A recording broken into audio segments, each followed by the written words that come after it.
Good evening, everybody. Oh boy, lot of fucking Trump double fisting cocks dances going on social media this week. Wow, lots to talk about today. This is a pre-record. I apologize. I also apologize to those of you who expected a show last week and did not get one. It was my niece's birthday on Friday, and she lives down the shore, so I went to bring her present and everything, and see the family, and it just ran late, like with traffic and stuff getting back. So I didn't have time to pre-record one in the morning, and I didn't get back in time to do one at night. So apologies, but my niece's happiness is more important than all of you, is what I'm saying. Anyway, enough of that. Social media, Twitter at Mike Montone, Instagram at Gary_Moyler, Moyler. Of course, YouTube at Mike's Golden Streams. And do I have any others? The audio version of the podcast, wherever you get your podcasts. And I think that's it. Usually I say hi to the comment section right now, but you guys you won't see this for hours. What time is it? It's 10 a.m. You guys will see this in 10 hours. So howdy to all of you in the future. I'll as usual, I'll try to be live, holiday season, all of that. It's kind of a toss up. But I get the show out as much as possible for a guy who makes no money off of his live stream show. All for the love of the game. And I should forewarn you, I don't know what's going on with the dogs outside, but they are howling up something fierce. So if you hear that, it's not a dog fighting ring or anything like that. It's just a couple pooches howling at the moon. Both very good boys. Well, not the moon, I guess the sun, because it's 10 a.m., but you get it. Before we get into what happened this week, which, wow, did he win bigly? I did want to share a story of delight with you. Of course, you have heard me probably go on ad nauseum about the elevator, this light rail elevator that I take, a number of times a week, and all of the terrible behavior that I observe over there, the social faux pas and irritation that I engage with on a near daily basis using this thing. And one of the big ones for me is people, and this is any elevator, but this is probably this is one of my most frequently used elevators, and it draws the largest amount of self-serving douchebags. One of my biggest elevator faux pas, one of the things that I hate the most, is when an elevator door is closing and someone runs up, sticks their hand in, and tries to stop it from closing. Especially in a case where if there's just one elevator, which is very rare that you're in a place where there's an elevator and there's only one. Usually there's a bank of elevators. And in this place, this light rail station, there are two that just kind of travel up and down on a loop. So if you miss one, the next one's there in a couple seconds. You don't wait long for the next one to come up, and they go up and down. But it's I don't even think it's a sensical move. I think it's just this impulse that people have to be like, no, it's there. I can't miss it. I have to get on now. And what happens is you do that, you stick your hand in, the door opens all the way, and then that resets the cycle on the door. So now everyone on that elevator, because your slow ass couldn't get there on time, has to wait for that door to recycle itself and close again. And then often what happens at this place is this will repeat itself several times because it's just, again, it's a neighborhood of sort of, they're not thinkers, they're reactors. The people, a lot of the people that live in the neighborhood that I live in it's a very reactive life. They're not, there's not a lot of contemplation about, politeness or rules or anything like that. Like, you go take a walk through the park in the morning and it's just littered with fucking empty water bottles from all the people playing basketball and volleyball and cricket into the evening. So it's just, people around here operate with, I'm not sure. It's like this aloofness meets impulsivity, and it's infuriating. Like, if you're a thinking person, like Larry David would either kill himself or somebody else living in this neighborhood. There would be an incident every day, because it is just a wash in sort of just this mildly arrogant, aloof stupidity. But there was a situation the other day where I was waiting to going up to take the elevator down, and you walk down this long it's like a glass bridge that goes from the street, because this is off the Palisades that look out towards New York City. Great views. Like, you see the whole New York City skyline. Pretty cool. But you walk down this long glass hallway to get out to the elevator sits in a tower. So what happens is people will take their sweet-ass time getting down this hallway. They'll just sort of lollygag and meander down, and then the elevator door will be about to close, and they'll start sprinting from, 10 yards away and try to jam a hand in there to stop it. And sometimes an idiot inside of the elevator will hit the button to open the door, and it's this thing where this person who was taking their sweet ass time they are now weighing down everyone else's commute. They did not get there in time, but they're going to delay you anyway. It's worse than being behind a slow driver, because at least that person was in front of you to begin with. This is someone coming from behind you to slow you down, which sort of adds insult to injury, I think. But there was this guy, and he was very reflective of a lot of what I see amongst society these days, which is just sort of, a lot of your average dude is this sort of slope-shouldered. He was wearing a big baggy sweatshirt, baggy, I think they were like cargo jeans, which is, a big-time fashion faux pas, I think. The bringing back of cargo pants is one of the worst things that Gen Z has ever done. They will not be forgiven for that. Gen Z bringing back the worst clothing from the past is just an unforgivable offense. But he was, I think he had Crocs on or something like that. Just the very typical, what I think of as kind of a loser outfit. Like what George Costanza would walk around wearing these days. Like George Costanza, who fantasized about living in comfort, right? Sweatpants, recliner, velvet, Summer of George, doing as little as is humanly possible, sitting around eating a massive block of cheese. This was sort of a modern version of that.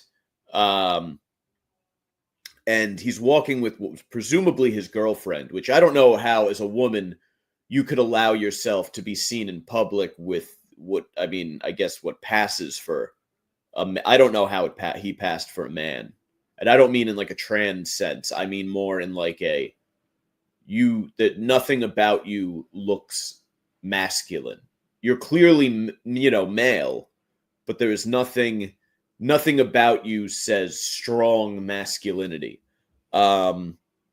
So they're going and the door's closing, and he orders his girlfriend to go run up and stop it. And then she doesn't, so he does, because she just ignored him. She's like, we'll just get the next one. Like literally she just said, oh yeah, we'll just get the next one. And he appeared dumbfounded by this. And I took great joy riding the elevator with them because this chump had just been like sort of mildly cuckolded by his girlfriend in front of a bunch of people for doing what I think is one of the worst things a human being can do, which is insert a hand to stop, and especially this very slow sort of this elevator door labors to a close. So very, very satisfying. I'll tell you who else had a satisfying day. Yep. Wow. Just wow. Donald Trump won bigly. The politics of condescension just got fucking worked, baby. I was very like, so my feeling over the summer when she first had that surge where she was Brat and there was joy and all that bullshit, my feeling was I didn't think she was a better candidate or any of that shit. I thought they're finally going, just the media is going to finally, and Hollywood and everything is finally going to push one over the goal line, which they kind of did with Biden, but that one they did in a different way. With Biden, I think Trump could have gotten reelected in 2020 had it not been for Floyd and COVID, which were both the reaction to both of those things could have been far, far tamer. There was clearly a Democratic, corporate media push from, the George Floyd riots and COVID and everything like that through the election to just make things worse, sow division, fucking hate your neighbor, like all of that. So I thought that's how they did it with Biden, but like I really thought like with Biden you understood because it was like, oh, this guy's he's been in the White House, like he was part of Obama before he was a pretty popular guy. He's like a pop culture figure. Biden's had this long political career. He's such a well-known figure. So it wasn't shocking that they were able to do it then. But when they sort of foisted Kamala Harris onto everybody, and then you just saw out of fucking nowhere the assassination story goes away. No one has a question about that. Just fucking it. I mean, picture any former president, living former president, or first lady or anything like that. If someone had tried to execute them at a public rally, would be the story for fucking weeks. And it went away real fast. So when they forced her on everybody, and it felt like finally they did it last time, and it felt like they kind of had the playbook down where they knew how to force someone over the goal line. And then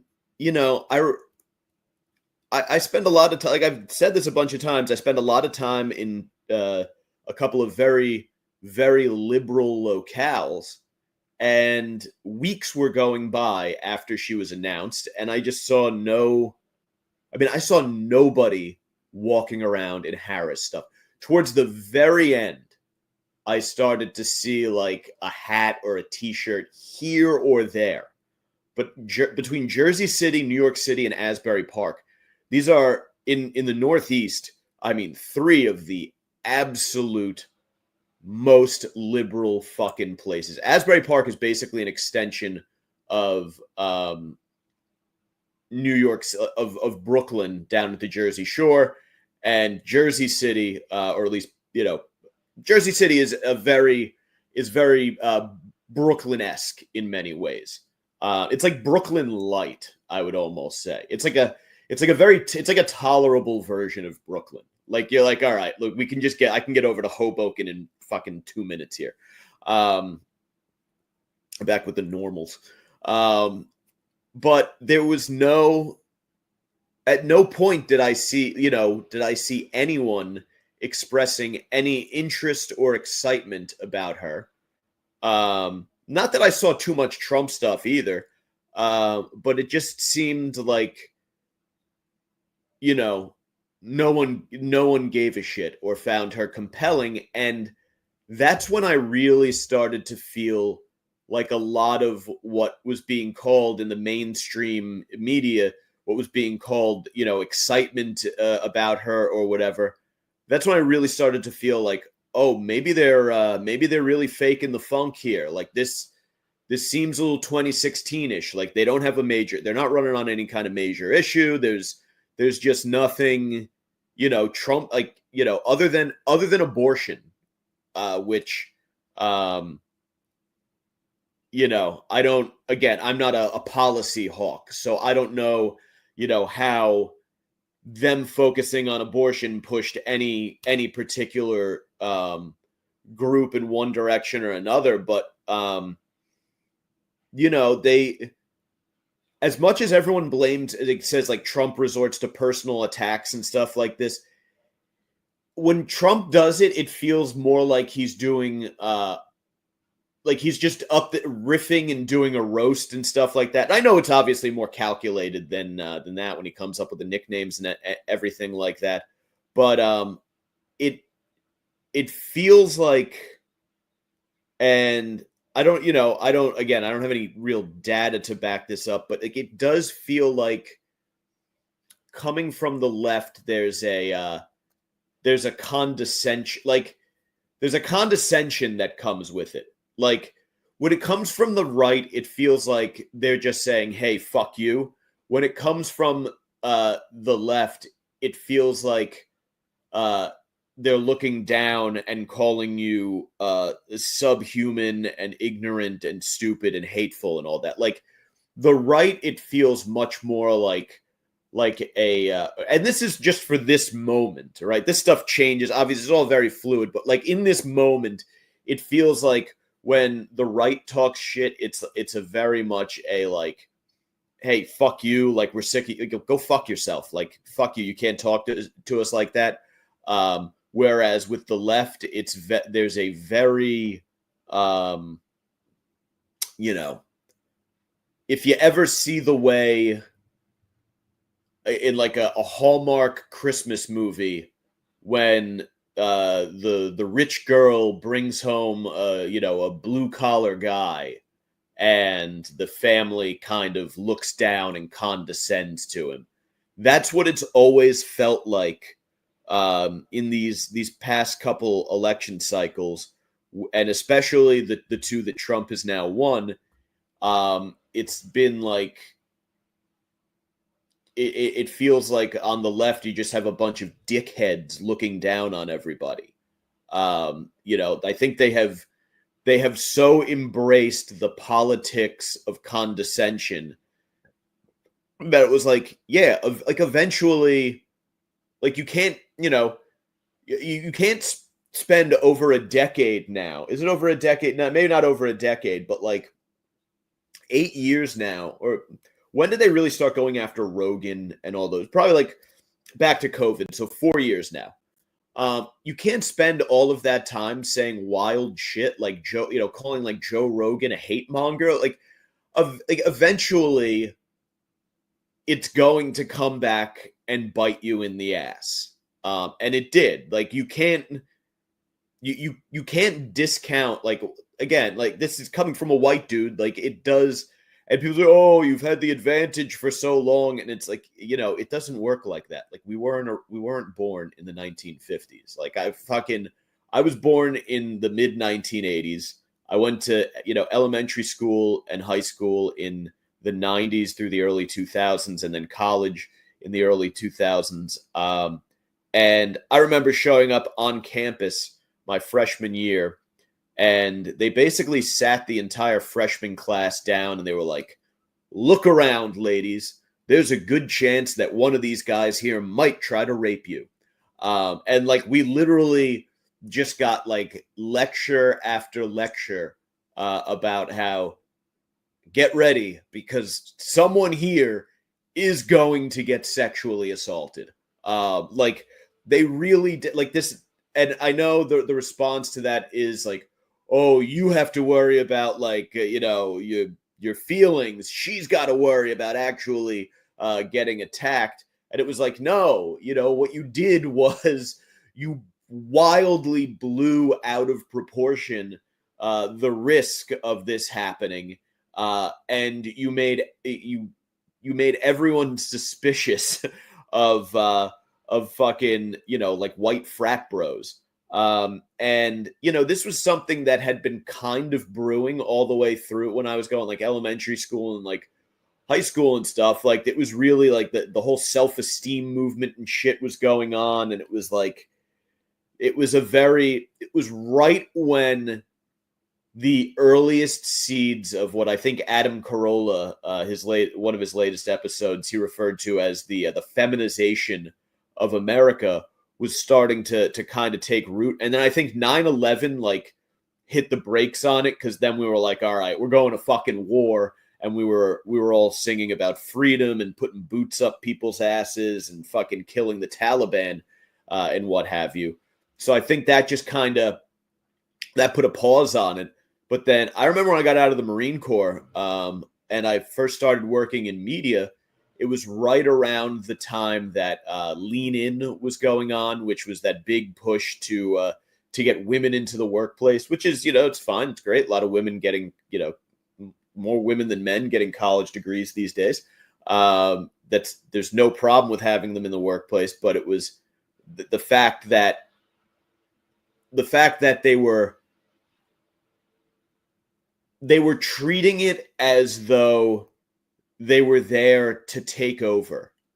And if you were a guy in your 20s in, I got out of the Marine Corps 2011, but, this had been going on since probably, 2008 or so. The economy had been really difficult and no one was really getting ahead. Like if you were fresh out of college, then like my first job in radio, I was getting $20 an hour and I wasn't even getting a full week worth of work or benefits or anything like that when I first started. So like, if you were a dude who grew up during this time, hearing that you were responsible for all of the ills because you've been gaining and benefiting from privilege and stuff like that, and you were again working less than a full week with no benefits, and every day you're hearing and seeing, by the way, just the celebration of and sort of the shoved advancement of women your age in the workplace, and then just seeing how there is, and I don't think it's unjustified. I think it's a fine idea, sure, get everybody working regardless of whatever, just based on skill and desire and effort. But there was around that time a definite, like, it became a cool sort of social point to tell white dudes to go fuck themselves. And you can only be told by, legacy media and Hollywood and popular culture, you can only be told that there is something inherently wrong with you because you're a white dude. And I mean, they would go back to like European explorers to talk about what was wrong with white men. Like when you're blaming a guy born in 1985 for something that the conquistadors did, you realize like it starts to feel like a witch hunt. And then when you speak up for yourself and you say, hey, this is bullshit, and you get shouted down and told that the only reason that you're speaking out on your own behalf is because you hate women, or you hate this group, or you hate that group. And you see everyone else, literally everyone else, being encouraged to advocate for themselves and freely advocating for themselves and sort of being propped up. And when you're receiving the inverse treatment, it becomes sort of infuriating. And I know many groups have been discriminated against in horrible ways throughout history, but we live at our present time. We do not live in the past. We do, you're not by calling by calling a fucking middle class white guy a piece of shit, because he doesn't want, and we'll get into this in a minute, because he doesn't like seeing fucking Taylor Swift blasted across his TV screen every time he goes to watch the Chiefs. By talking down to him about stuff like that, you just, I mean, eventually, and it's happened twice now, and they still don't fucking get it. Eventually, you like that group is going to fight back. Like, we're not pussies. And this is what happened. Speaking of middle-aged white dudes, I actually have this. I have yet to watch this.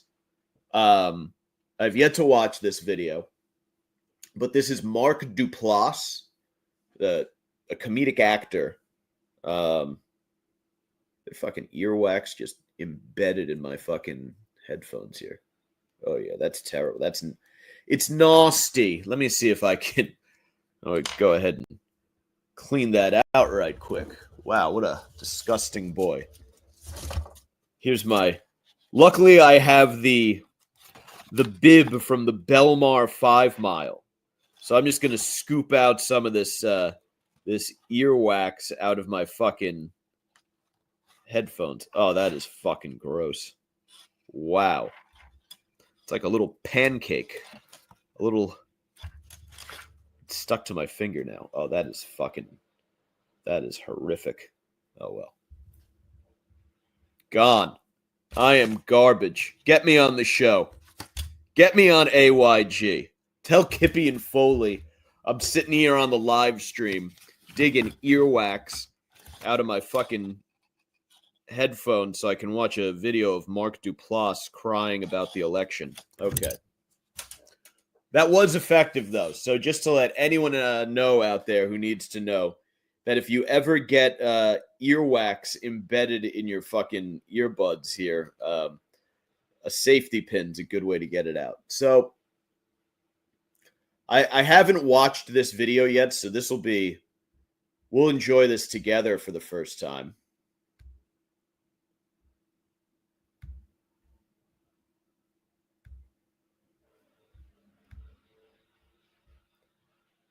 Let's get there.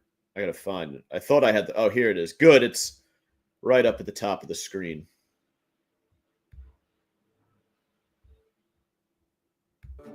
If you don't... Let's just, I just want to set, before we get to it, it's only 25 seconds long, which is a little bit irritating.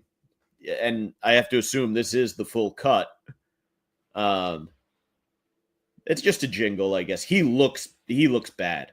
I mean, I don't know what wall he's doing this in front of, why he looks so disheveled. If you took the guitar out of there, he looks like Daniel Pearl right before the fucking Taliban cut his head off. But, all right, what does Mark have to say? He used to be kind of a funny guy. Wasn't he in the League?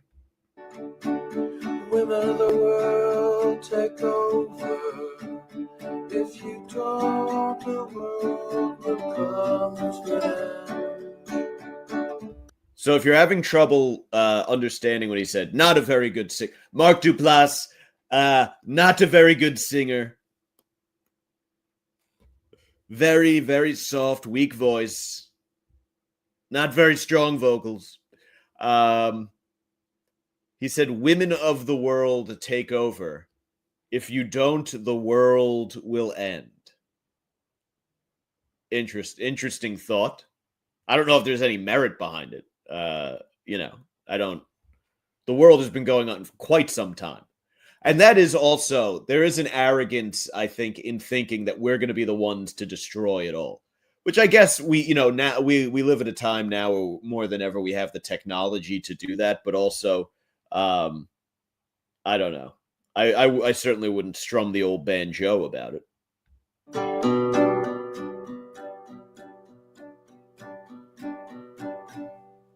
won't take long.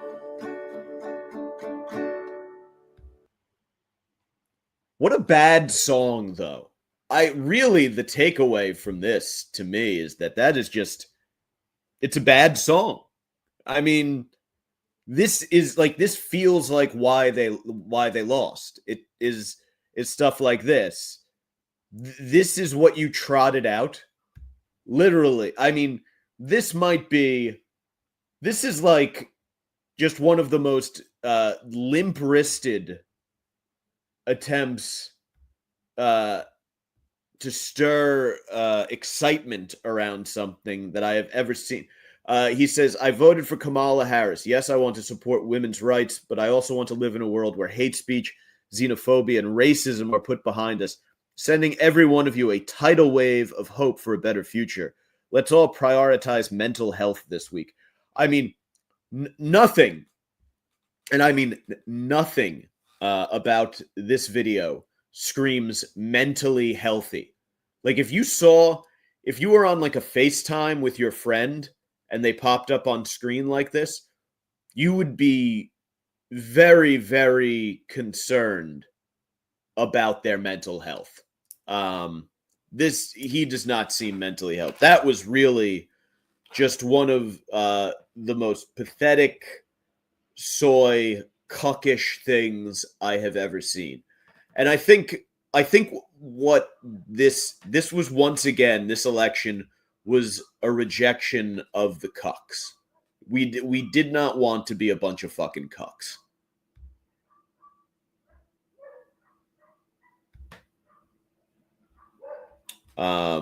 Speaking of cucks,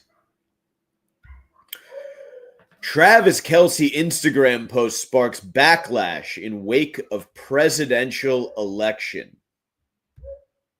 This is in the New York Post. Travis Kelce's most recent Instagram post has sparked backlash as he remains quiet about the 2024 presidential election. As he remains quiet. I guess this happened on Wednesday. After the country woke up to news that Donald Trump had been reelected, the Kansas City Chiefs tight end chose to reminisce about his most recent football win instead. Arrowhead at night, and a couple of flame emojis. He posted because the Chiefs beat the Bucks at Arrowhead Stadium, and this again, what he is posting about his life's work here is playing in the NFL. He literally goes out every week and risks his physical well-being. You remember just a couple of years ago, there was a guy who basically died on the field during a game, Damar Hamlin. And so it's a very, when you play NFL football, or really football at any level, you go out and you risk life and limb. And that is what Travis Kelce does on a regular basis. And so he should be allowed to celebrate that regardless of the socio-political landscape. Yeah, look at that. It's a picture of him and his teammates celebrating, enjoying it. I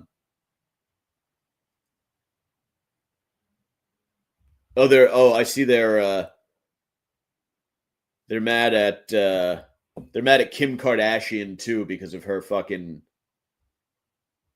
Skims advertising campaign. I guess you can't do anything after when liberal pussies are sad about an election or something like that. No one's allowed to do anything. Those are the new rules.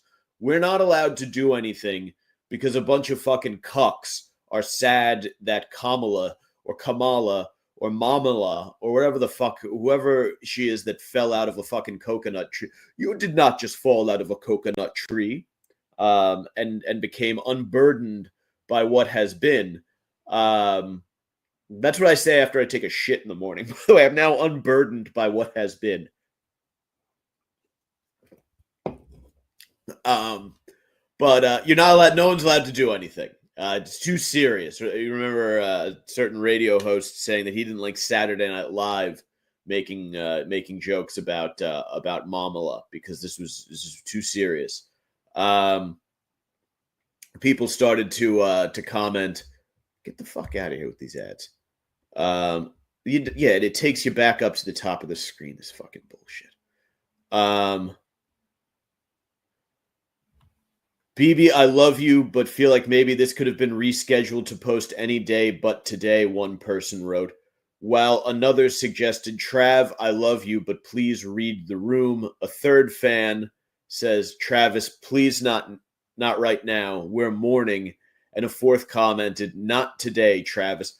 First of all, what do you think? What do you think?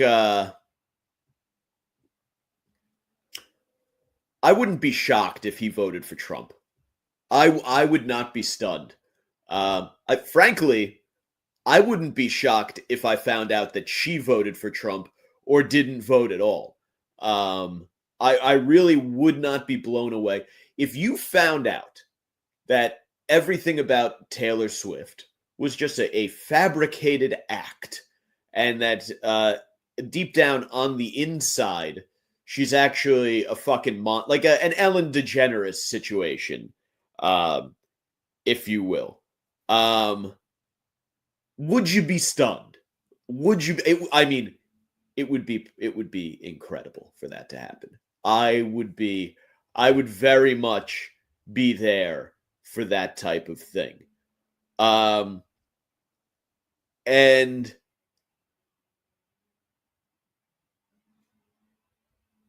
And this is a microcosm of what I think I was talking about earlier. This just kind of display, like, you remember last year when Taylor Swift started showing up on the screen every time you turned on football. And when guys started pointing out that they were sick of seeing Taylor Swift on NFL Sundays, they were called fucking assholes for it. And then they were gaslit into believing that she wasn't constantly. They're like they tallied it up during the Super Bowl or whatever, and they're like, oh, they only showed her for 3 minutes or whatever. But the thing is, they cut to it. It's the amount of times they cut to her or mention her. It's throughout. So it's like a couple seconds here, couple seconds there, couple seconds here, over and over throughout the broadcast. Which prior to her dating a football player had been entirely Taylor Swift free. And guys started saying, like, rightfully so, hey, I watch football to get away from football is an escape. I watch it to get away from all this other shit. She is on the cover of everything all the time, and especially now that they're in a celebrity couple. Like J-Lo, I think J-Lo and A-Rod were together when he was still playing, right? Is that true? I don't know. Maybe not. But I don't really remember during baseball broadcasts like that being brought up, or like Giselle. I don't really remember anyone other than like the tabloid press, but like the NFL broadcasts weren't circulating around. They would do the sort of courtesy shot that they always do of the quarterback's family, or like the owners, or or if Chris Christie's in the booth or something like that. Like maybe once a game during a big game. But like if the Pats were playing the fucking Broncos, at 1:00 on a Sunday, there wasn't Taylor Swift, there wasn't Giselle watch going on around the game. Like, it wasn't like, what is Giselle doing? Like, it was a very, and I understand Taylor Swift, she's the biggest pop star on the planet, blah, blah, blah, blah, blah. But again, there was this situation where you were told with a straight face that if you just wanted to sit down and watch football and you thought that it was annoying that, the tabloid queen who sings songs for 16-year-old girls and 35-year-old women who think that they're still 16-year-old girls. That's really who Taylor Swift appeals to, 35-year-old women who still haven't gotten over some vague high school heartache. It really is. She's an irritant. I think I understand, and I just sort of don't care about her, but I also at times kind of think that she sucks and that a lot of her fans suck. And I have friends who are a little bit younger because of the gym that I work at. There are a lot of female trainers who are in their mid to late 20s or so, who kind of came up with Taylor as like their pop star and their fans. And I'm like, all right, whatever. Sure, fine. But I also don't think that they give a shit about, like, none of them were watching football because of it. They weren't tuning in. Like, this just became, it just became a thing that was just crammed down everyone's throat. And, the more you do that, again, it comes back to bite you in the ass. And what I've and again, it's not the fact that she was on screen a lot. It was when guys started saying like, "Hey, this is a bit much," that everyone started going ballistic and saying that you're not a real man, basically, if you have a problem with Taylor Swift being shown on screen at Chiefs games all the fucking time. And it just turned into another thing where it was like, we're going to tell you that you're not a good, they were telling you that you were not a good person. That just over and over again and in every way possible. And in this sort of unwarranted, like, once again, but they made you the whipping boy for all of these sort of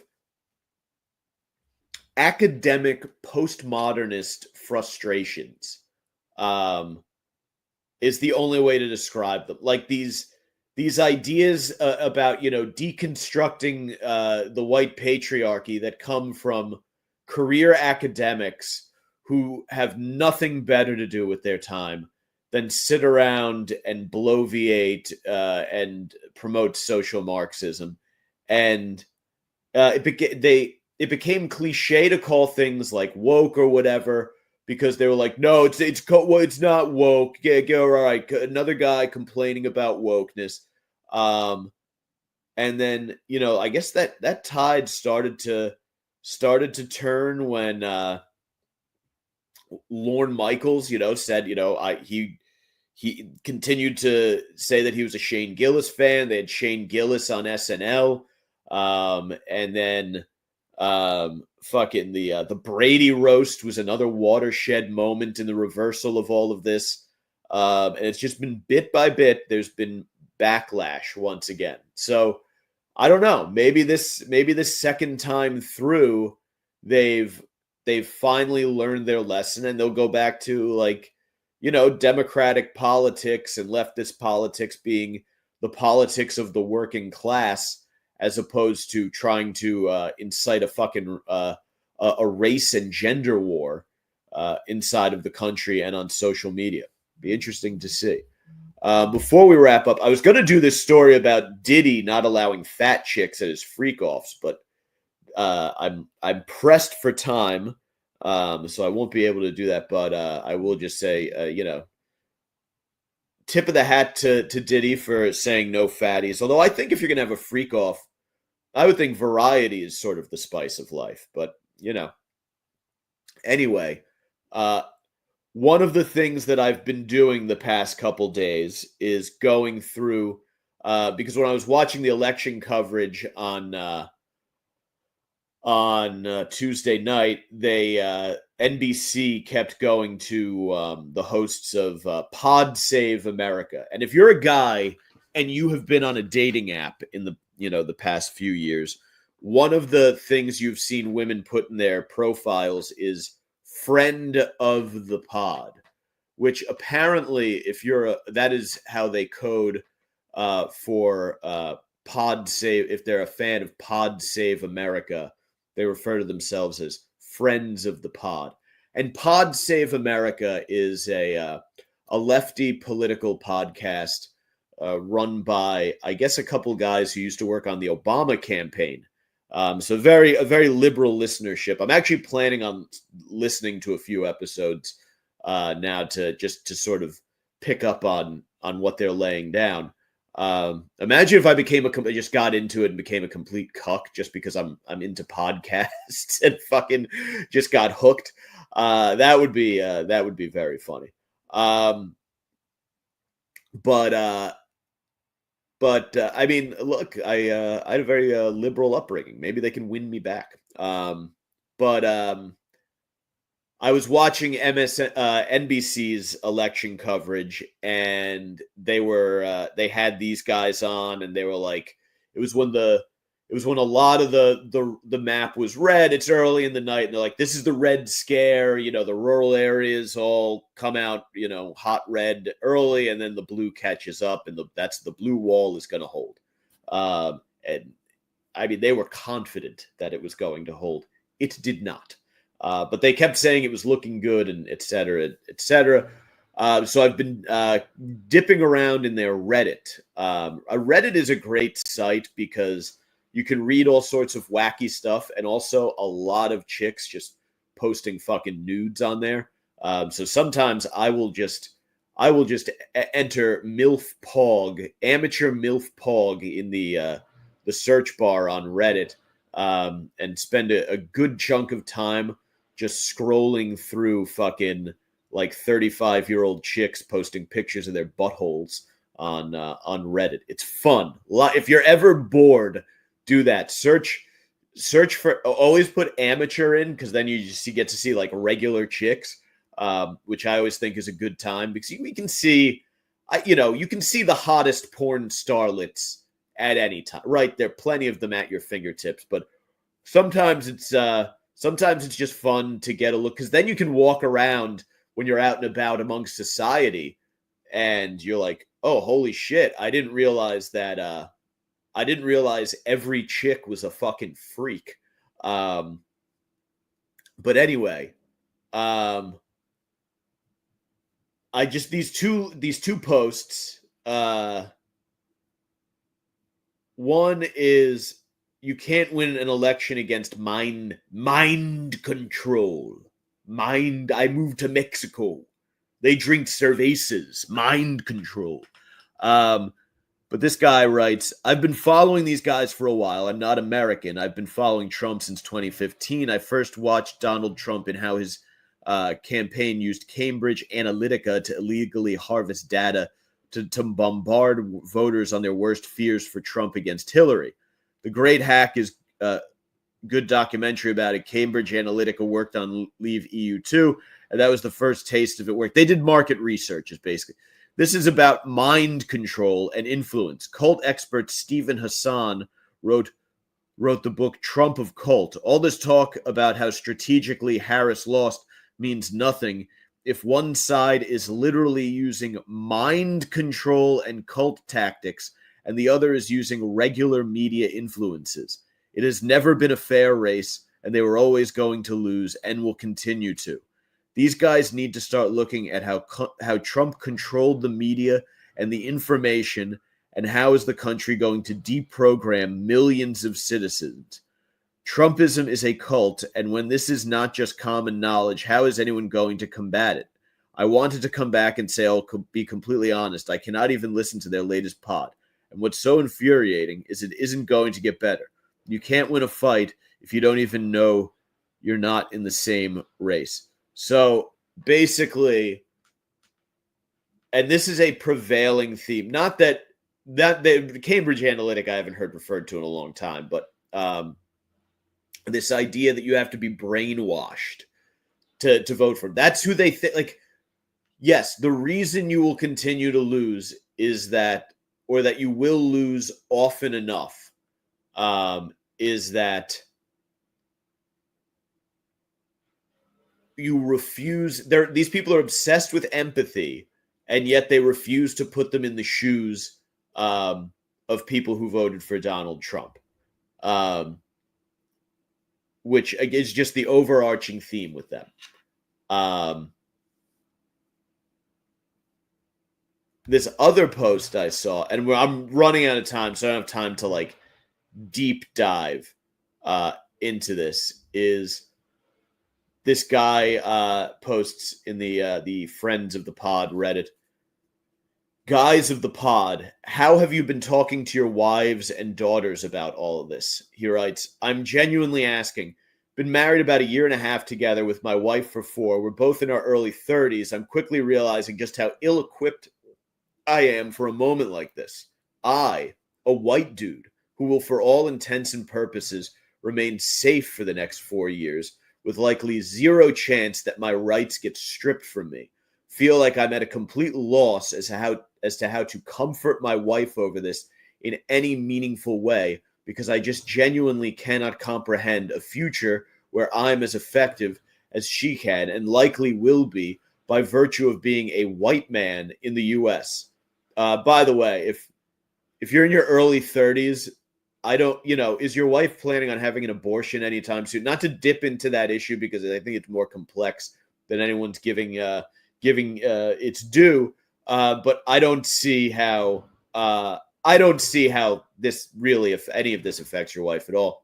And to the women of the pod, I'm asking in complete honesty, what is the best course for us to take as white dudes to best support you guys for the next 4 years, but also more importantly, in the coming weeks? I don't know. Feel free to delete if this sort of shit isn't allowed, but I'm just searching for any forum to hear people's thoughts around this without getting downvoted, because I'm just real fucking scared for everyone's future. Really? Are you? Are you really? They're not. All of the women on this Reddit forum are not going to sleep with you, dude. They're not gonna bang you.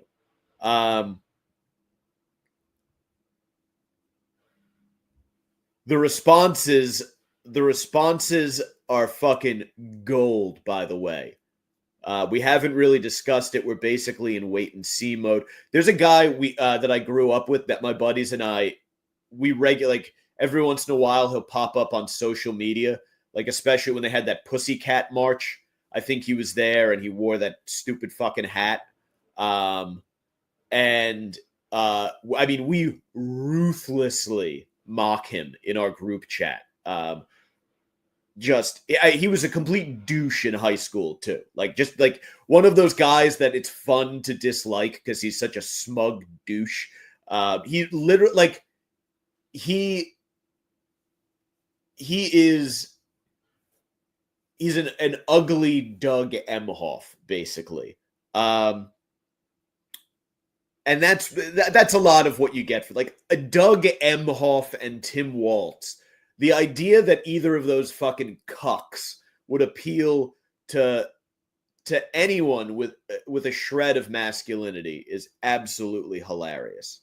Anyway, there was a couple of responses and then I got to wrap it up. I am actively not talking about it with my wife because it sucks for both of us, and she is solely focused on the idea that America hates women after Clinton and now Kamala. So I don't wish to discuss all the other angles with her because I feel like I disregard the single reason she feels it happened.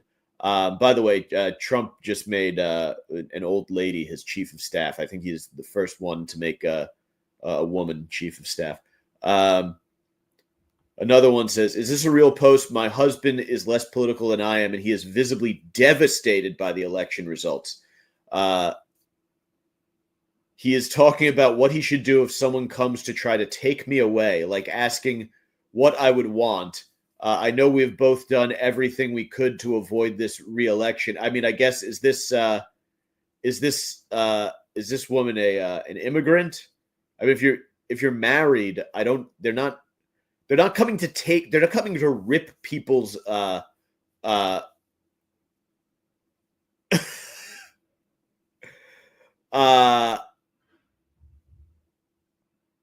They're not coming to rip people's legally married spouses out of your home.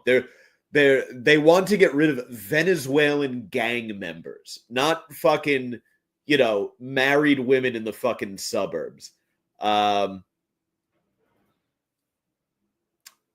guess stop thinking of yourself as safe.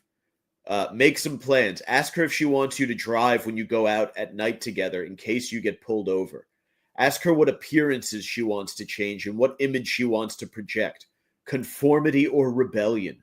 Make sure you are on the same page about those choices and the risks that either one of you might take. Everybody who wanted democracy to prevail needs comfort right now.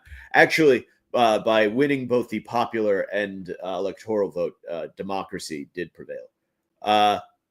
Somberly, we agreed that we would never move to a red state. My mom, who lives in a red state, is sad, but completely understands.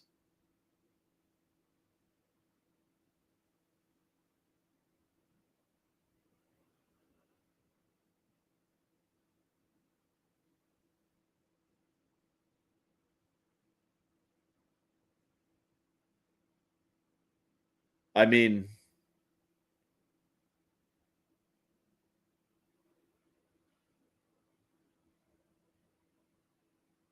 it's just, and it's more, it goes on like this, and yeah, I don't know. Yeah, I wish I had time to break all of this down. Do yourself a favor, hop into these Reddits and read the insanity.